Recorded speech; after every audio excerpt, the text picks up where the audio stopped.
Radio J. Jusqu'à 22h, c'est Classico. Tête de Kylian Mbappé. Steve Nadjar. Bonsoir à tous, merci de nous retrouver pour ce numéro de Classico sur Radio J. Au menu cette semaine, la nouvelle victoire de l'OM, cette fois à Angers. Les Marseillais qui s'installent solidement sur la deuxième place du podium.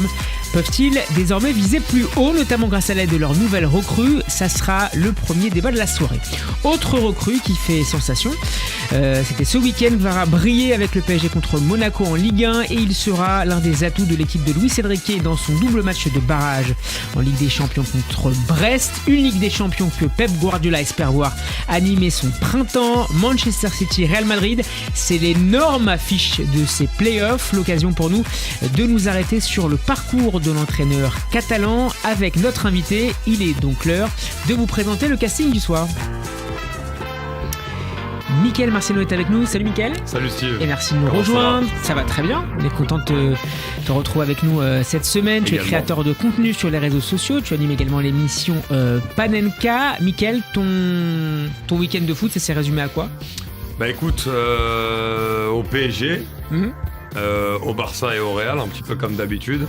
Et si vous voulez, donc le derby et Séville-Barça. Le derby qui était quand même un match très attendu et qui a relancé la Liga aussi, puisque le Barça, en s'imposant hier, est revenu à 2 points du Real et à 1 point de l'Atlético Madrid. Donc on va avoir une course folle au titre en Espagne.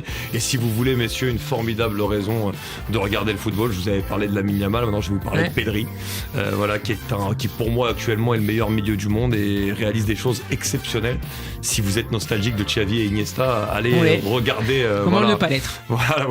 Allez jeter un petit œil à ce qu'est en train de faire ce petit génie espagnol au milieu de terrain du Barça. Mickaël, un mot pour définir Guardiola? Génie.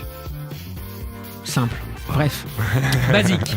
Notre invité ce soir est le co-rédacteur en chef de SoFoot, le magazine qui propose ce mois-ci un spécial Guardiola qui se poursuivra le mois prochain. Bonsoir Héroïse. Salut Steve. Merci d'avoir accepté, ça va très bien. On est content de te recevoir pour la première fois. Avec plaisir. Dans Classico, week-end plutôt espagnol également pour toi? Non, moi mon classique du week-end c'est l'OM. Donc, d'accord, Angers OM. Un dimanche soir classique. Parce que t'as le cœur qui bat pour l'OM? Et oui. Tu peux le dire, moi aussi, il faut avouer, c'est penchant. On peut tout dire alors, c'est parti. Comment t'as trouvé l'OM? On va en parler dans quelques instants. Ben bien, hein. Moi je trouve que c'est une équipe qui transmet quelque chose en tout cas, avec des leaders forts. Ça faisait un petit moment je trouve qu'on n'avait pas eu une telle sérénité. Elle ressemble à la ville, elle ressemble à ses supporters cette équipe? Oui, ça je pense que Pablo Longoria et Mehdi Benassia maintenant construisent cette équipe aussi en prenant ça en compte, et là il y a du caractère. Ce qu'ils avaient dit en début de saison, ça manquait de caractère, de leader l'année dernière. Oui, ça sortait d'une saison où le caractère était effectivement complètement absent, et là c'est l'inverse, je pense qu'il y a 3-4 leaders qui tiennent l'équipe et qui impulsent quelque chose. Classico est à suivre sur radioj.fr et en vidéo sur nos chaînes YouTube, X et Facebook. C'est Benjamin qui est aux manettes ce soir. Classico saison 5 épisode 132, c'est parti. Radio J. Radio J. Jusqu'à 22h, c'est Classico. Radio J. Steve Nadjar. Léo, je pense que tu as le cœur qui palpite en entendant l'entrée, la musique fétiche de l'OM et du Vélodrome, même si hier les Marseillais étaient en déplacement. Victoire de l'OM à Angers, victoire 2-0 qui a mis un peu de temps à se dessiner mais qui n'a pas souffert d'un pli en réalité. L'OM solide, deuxième de Ligue 1. Léo, Mickaël, comment est-ce que vous avez trouvé les Olympiens hier soir? Léo, tu as dit quelques mots sur cette performance marseillaise.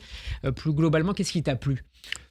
Déjà, la capacité à intégrer des joueurs aussi facilement. Benasser qui rentre au milieu et qui a l'air d'être le patron. Gouiri qui a l'air de se connecter très vite. Je ne sais pas si vous êtes d'accord, mais avec les autres C'était déjà joueurs. le cas la semaine dernière Tout à fait. Quand il est rentré, il a fait la différence et c'est peut-être ce qui manquait avec ces grands attaquants qu'on a toujours du mal à trouver à l'OM. Et Vitinha te manque un peu peut-être? Vitinha, j'avais une petite passion pour Vitinha quand même, mais hélas, Vitinha, Mitroglou, on peut en citer quelques-uns qui ont marqué là. Mais non, mais c'est vrai que là, Wai, on avait du mal à voir en fait. On comprenait pas la connexion avec le reste de l'équipe et c'est pour ça, je pense que Mopé lui a vite pris la place. Tu penses, on a parlé avec Mickaël la semaine dernière et Alexis, un autre de nos chroniqueurs. Est-ce que tu penses que Wai est parti un peu trop tôt malgré tout? Non, je crois pas. Enfin, je sais pas si vous avez lu l'interview de Mehdi Benassia dans l'équipe qui était très bien. Lundi, je crois que c'était lundi dernier. Ouais, très clair. Et bon, souvent, il fait passer les messages et il dit je pense que ce qui allait pas avec lui, c'était qu'il n'était pas prêt à travailler comme avec l'exigence que demande ce coach de Zerbi. En même temps, c'est ce qu'on disait déjà de lui à Montpellier, à Lens aussi. Tout à fait, c'est ce qu'il lui demande d'ailleurs. Et il dit effectivement, et s'il est venu à l'OM et pas en première ligue, c'est sans doute pour ça déjà. Et eux, ils pensaient qu'ils étaient capables, j'imagine, de le faire franchir ce cap et de le faire passer ce palier un peu mental. C'est un manque de maturité plus que de talent? Non, talent, je pense pas. D'ailleurs, c'est ce que dit Benassia, mais je pense qu'en Allemagne, effectivement, il va marquer des buts. Mais je crois que c'était plus une capacité de travail, en fait, de se dépasser. J'ai l'impression que peut-être qu'il se repose un peu sur son talent, justement. En Allemagne, il va vite se faire réprimander là-dessus aussi. Si ça va pas. Après, peut-être qu'il aura plus d'espace qu'en Ligue 1, c'est pas facile. Et puis être numéro 9 de l'OM, c'est jamais facile. Surtout si tu réussis pas tes débuts, t'es vite dans le rouge. Et c'est en ça que Gouiri il a marqué des points, parce qu'en 2 matchs, je pense qu'il s'est fait adopter. Après, bon, c'est Marseille, ça peut vite se retourner. Mais pour l'instant, on sent un joueur qui est beaucoup plus... Vitinha avait marqué dès son premier match, non? Vitinha avait marqué son premier match. Bon, après, il y en a eu, Milik, Balotelli, qui est des joueurs quand même qui avaient un peu plus de bagages que Wai avant d'arriver. Benedetto qui avait envoyé son penalty en l'air. Je me rappelle que Germain met un doublé pour ses débuts en Europa League.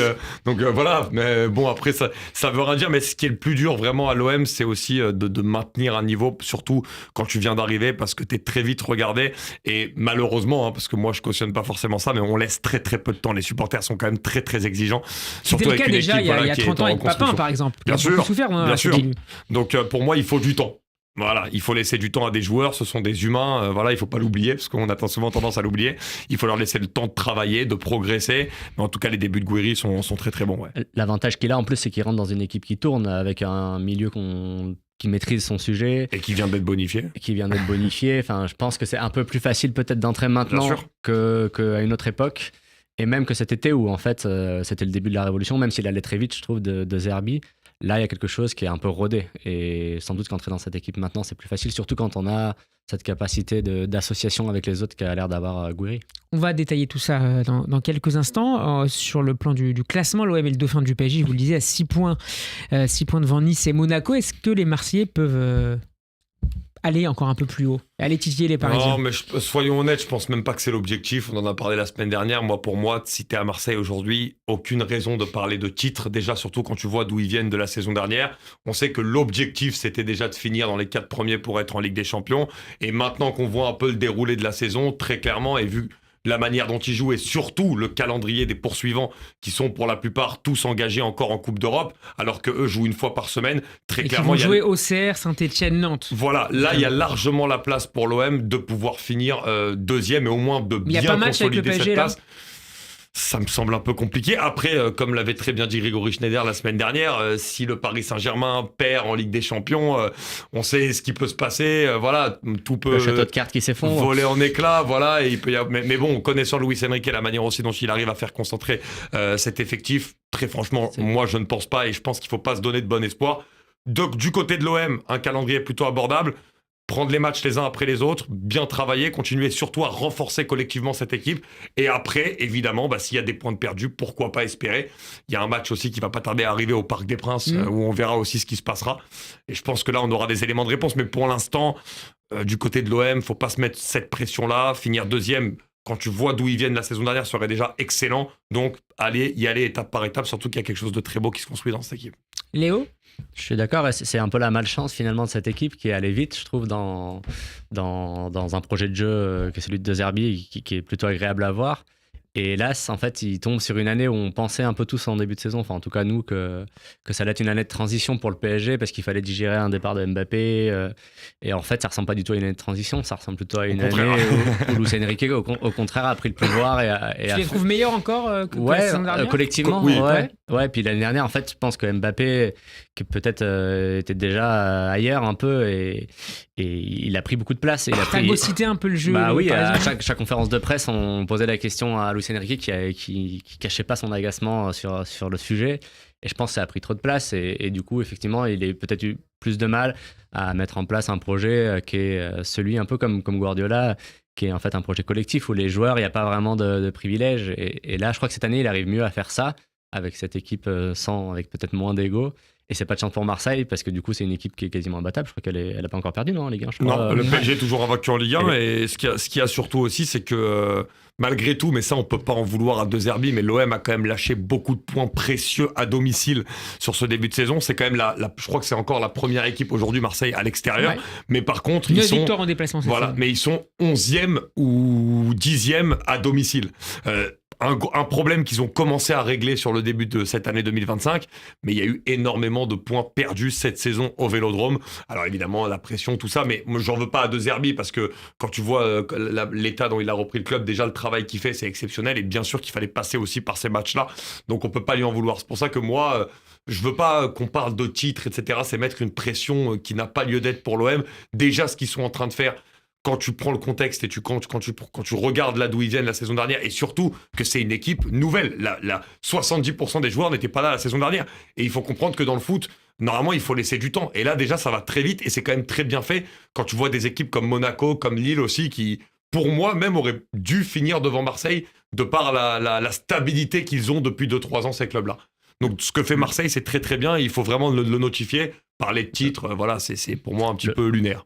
Le regret, finalement, c'est la Coupe de France. Parce que c'est peut-être là où il y avait quelque chose à faire, surtout dans une saison où il n'y a pas de Coupe d'Europe. Et hélas, hélas pour l'OM, ça se perd au tir au but contre Lille. Dans un match, je trouve qu'ils ont plutôt dominé.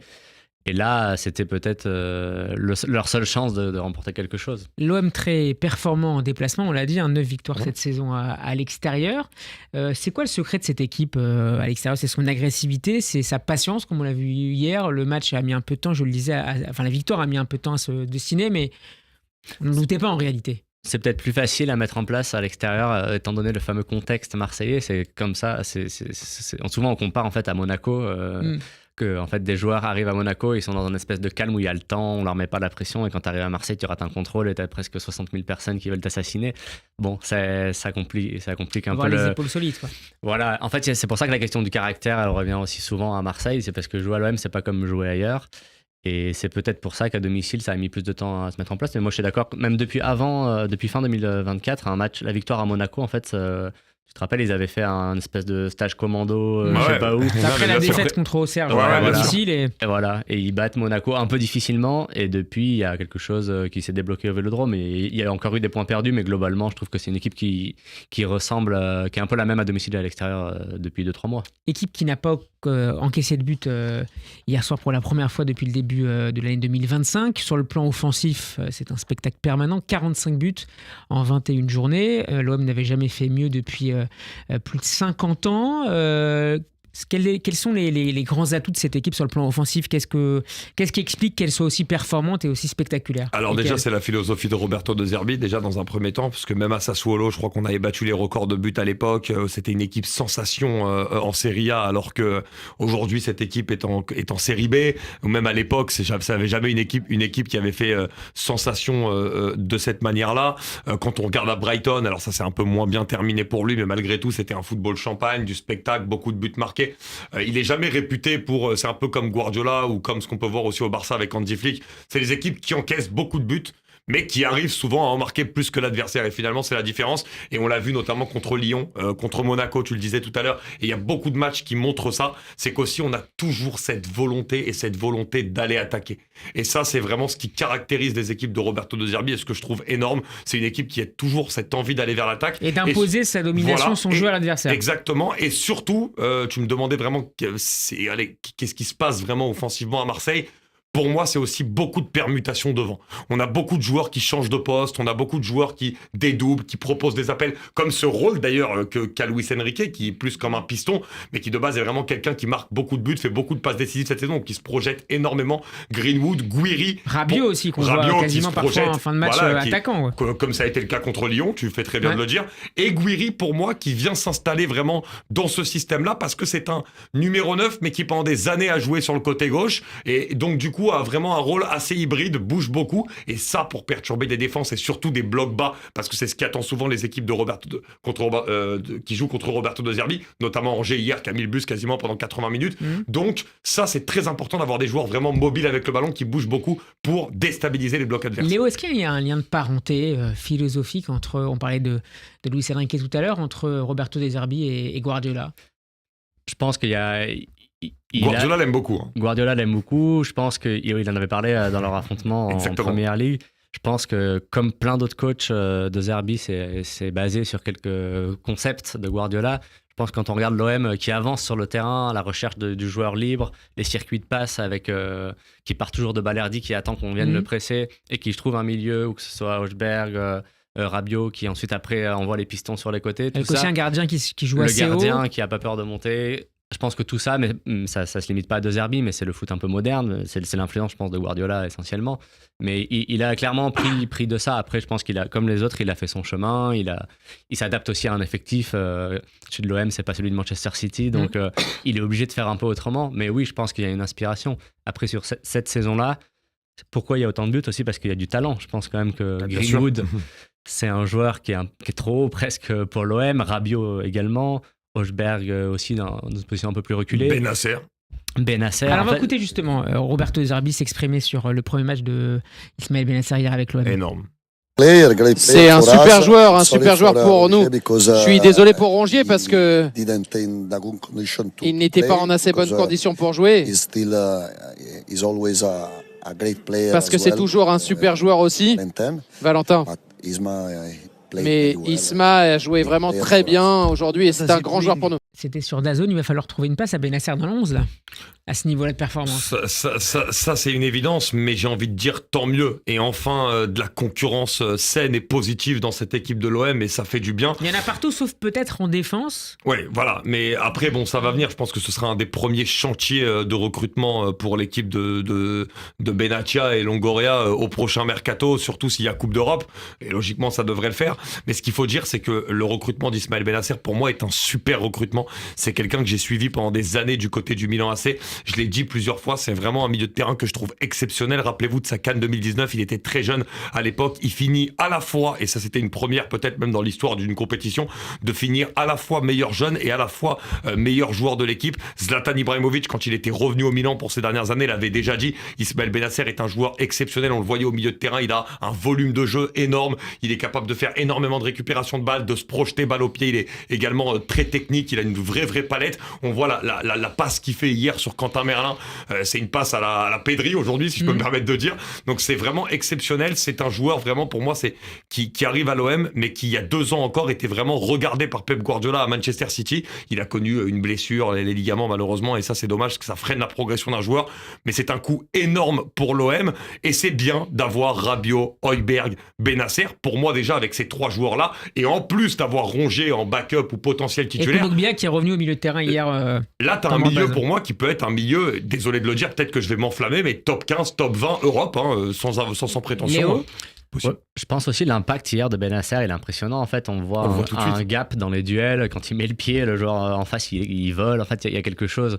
Je pense que, hélas, pour Rongier, ça va être difficile de toujours rivaliser. Fini par s'imposer, retrouver une place. Rongier, c'est l'histoire de sa vie à l'OM aussi. Il part avec du retard et finalement, il se fait une place. Il l'a toujours fait, donc peut-être qu'il va encore y arriver. Mais là, je suis d'accord que ce milieu Højbjerg, Rabiot, Benasser, c'est très fort. Derrière aussi, l'entrée hier du Bosnien Dedić, qui a fait une entrée, j'ai trouvé, en 2-3 touches de balle, aussi dans l'impact, avec quelque chose de 22 ans. Il arrive du Red Bull. Donc, Merlin, je crois qu'il va aussi falloir qu'il hausse le niveau à gauche. Il n'a pas été très bon hier, Merlin. Qui n'a pas été très bon. Bon, voilà, ça... Il y a Luis Felipe aussi qui est encore. En gros, il y a quand même des options défensives aussi qui arrivent, peut-être. Et je suis d'accord que c'est sans doute cet été que ça va encore, s'il y a Ligue des Champions, que ça va recruter. On rejoint un premier auditeur ce soir dans Classico. Bonsoir, Laurent. Oui, bonsoir à tous. Et merci d'être avec nous ce soir dans Classico. Ton analyse du match et de la victoire de l'OM hier à Angers? Alors, il faut savoir que, bien sûr, je suis un ultra-marseillais. On le sait. Il y a des choses que je ne veux absolument pas. Quand on prend un joueur comme Benasser, déjà, qui est très bon, il faut qu'il arrête d'embrasser ses copains de l'Algérie avant le match et après le match. Ça, c'est important. Bernard Tapie avait dit on ne regarde pas les adversaires jusqu'à la fin du match. Ça, c'est important. Autre chose, dans le match, ça a été correct, sachant que pour moi, il manque un vrai attaquant. Il faut un vrai attaquant. Gouiri, c'est un faux attaquant, c'est un 9,5. C'est vrai ça. Si on veut avoir une équipe exceptionnelle, il faut acheter un super arrière central et un super attaquant.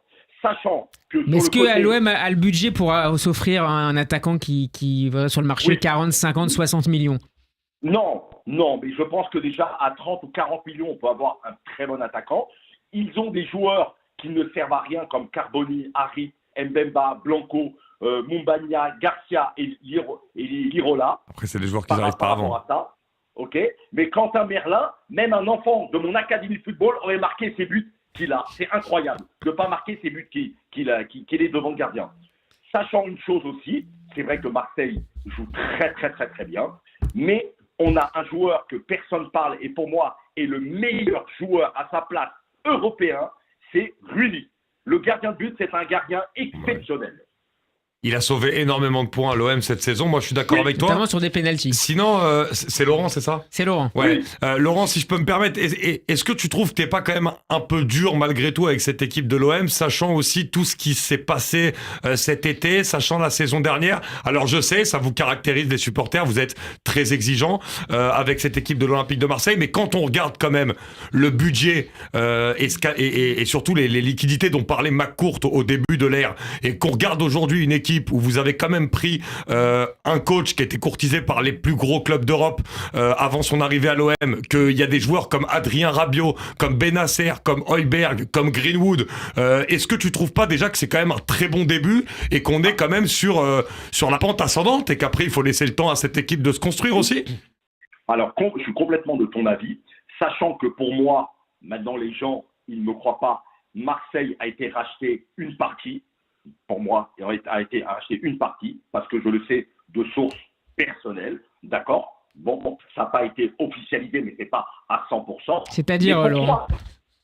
Pardon? C'est-à-dire acheté en partie par les Émirats, ça a été ça a été acheté pour moi par une partie par les Émirats, parce que pour moi, le patron n'avait pas beaucoup d'argent. Bon, on n'en sait rien, ça, Laurent. Je ne sais pas quelle est ta source, mais on n'en sait rien. Oui, c'est pas officiel. Mais bon, tu pouvais je pense, avec le temps. Mais il a fallu l'intégralité de donner une partie. Ok. Quand tu prends un joueur, on prend des joueurs, par exemple. Laurent, on t'entend moins bien, pardon. Je ne sais pas si tu t'es déplacé. Non, tu m'entends? Ouais, c'est mieux, c'est mieux. D'accord. Quand on prend des joueurs, comme moi j'avais dit au départ, j'aurais dit, ils ont pris Brassier et Ouali de Lens. Mais non, ce n'est pas des joueurs qu'il fallait prendre, je suis désolé. Pourquoi ils gardent Mbemba, qui a un salaire exceptionnel? Eh ben, il ne peut pas le vendre, eh ben, qu'il le donne, et comme ça... Ils n'ont pas réussi à le vendre, Laurent, ils n'ont pas réussi à le vendre. Non, mais il peut partir, Donner des joueurs, c'est pas envoyer un super signal aussi, je pense, sur le marché des transferts. Mais sachant qu'une chose, c'est que vrai qu'on a un entraîneur qui fait jouer les joueurs à un très très bon niveau. Pour moi, il y a un joueur qui est exceptionnel, c'est Adrien Rabiot. Ouais. Il est vraiment exceptionnel. Mais je pense que si on a un attaquant... Attends, Wai, c'est pas un joueur naze, c'est un très bon joueur. Mais moi, j'aime l'attaquant, un vrai attaquant, pas un 9,5. Merci beaucoup, Laurent, d'avoir été avec nous ce soir. Merci, Laurent. Merci, très bonne soirée. À très bientôt. De récupérer les 10 points sur le PSG. Mais si on est deuxième, ça sera déjà très très très très bien. On est d'accord. Merci à toi, Allez, à la prochaine. Bientôt, au revoir. Messieurs, c'est l'heure de jouer.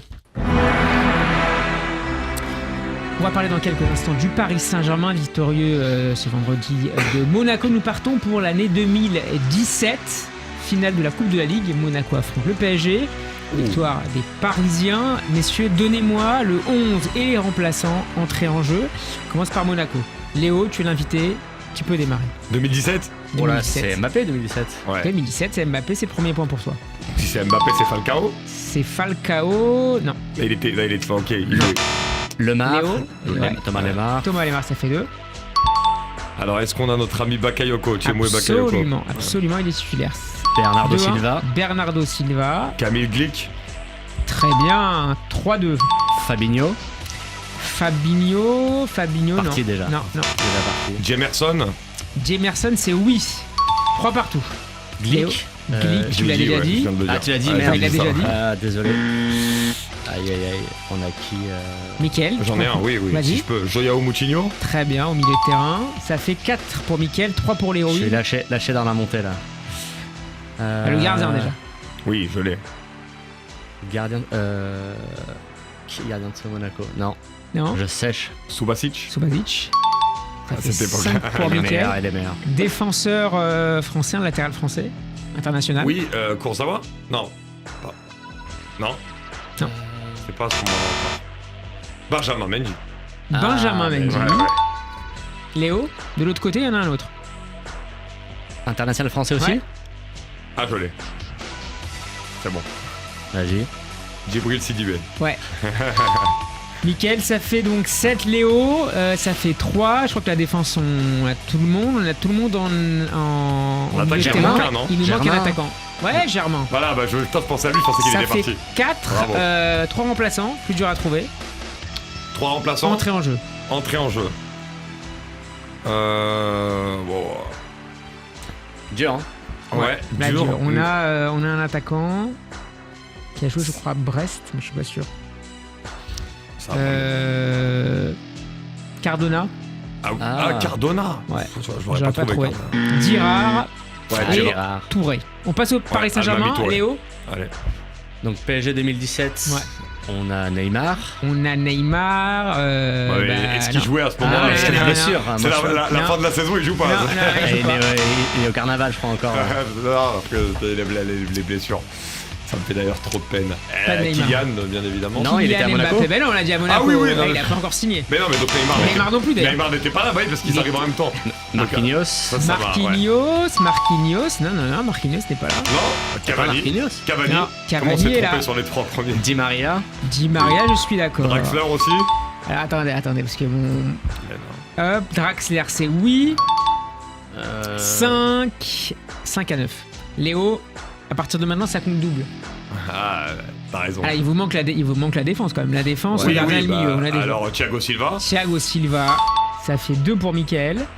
Léo. Qui est gardien de cette équipe là? Avant Donnarumma. Je Moi, pense je que suis je lâché. l'ai, mais je suis pas sûr.